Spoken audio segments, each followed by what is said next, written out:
What if that nagging feeling in the back of your neck was real?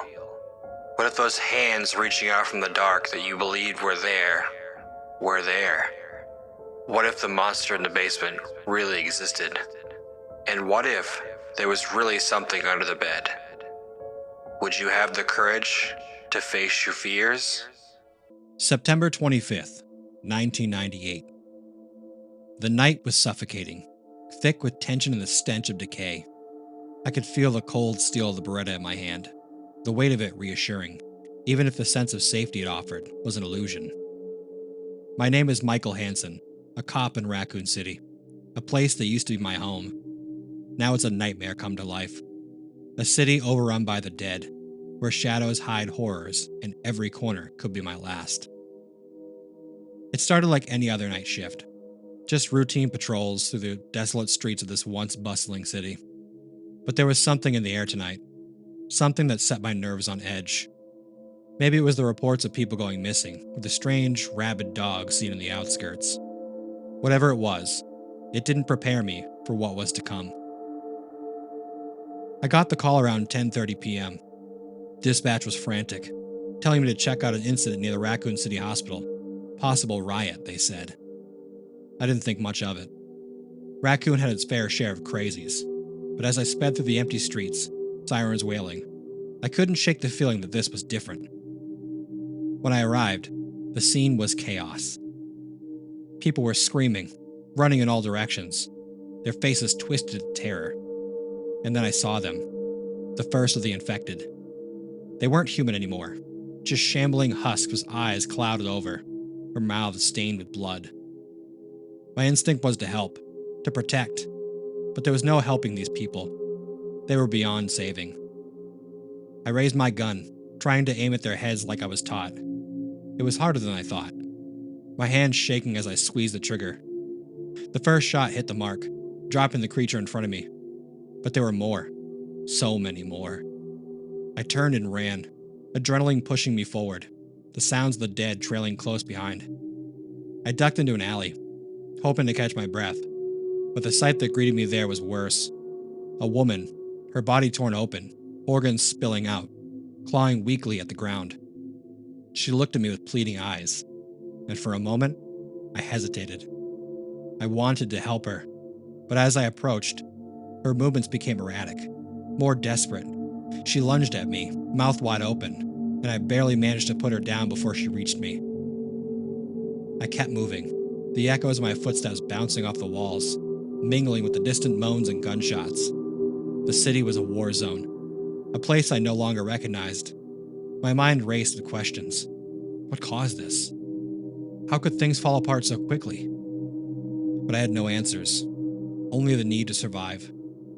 The police station was supposed to be a safe haven, but when I got there, I found it under siege. The infected were everywhere, clawing at the windows, pounding on the doors. I managed to slip inside, locking the door behind me, but the station was eerily silent. Too silent. The air was thick with the smell of blood and gunpowder.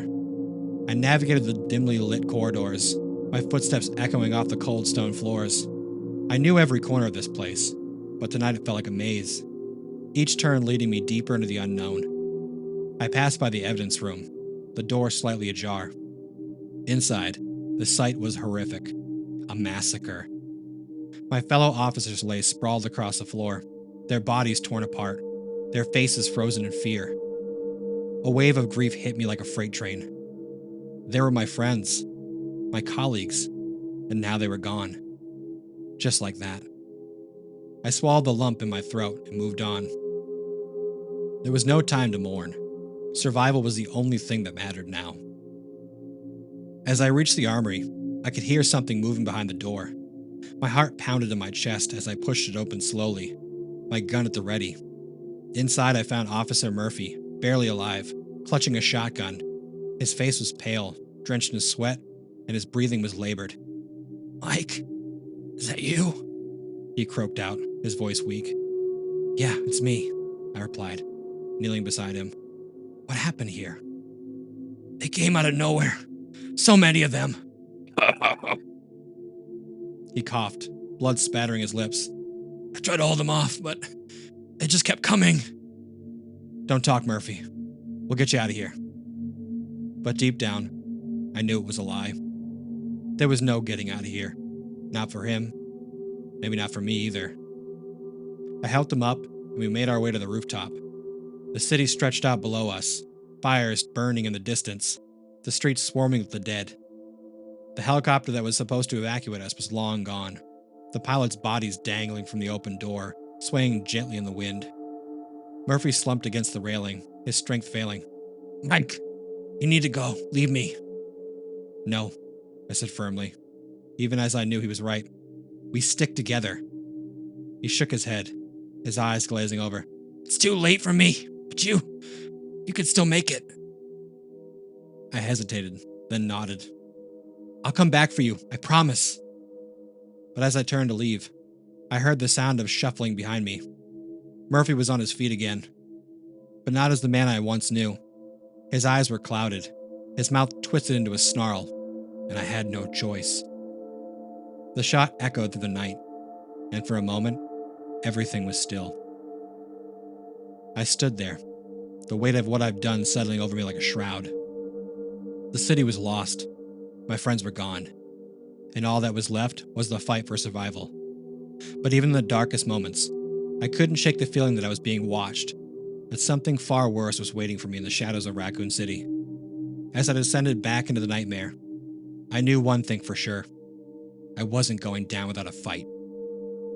Thanks for listening. I hope you enjoyed that story. Come back next time for some more scary stories, and as always, remember to face your fears.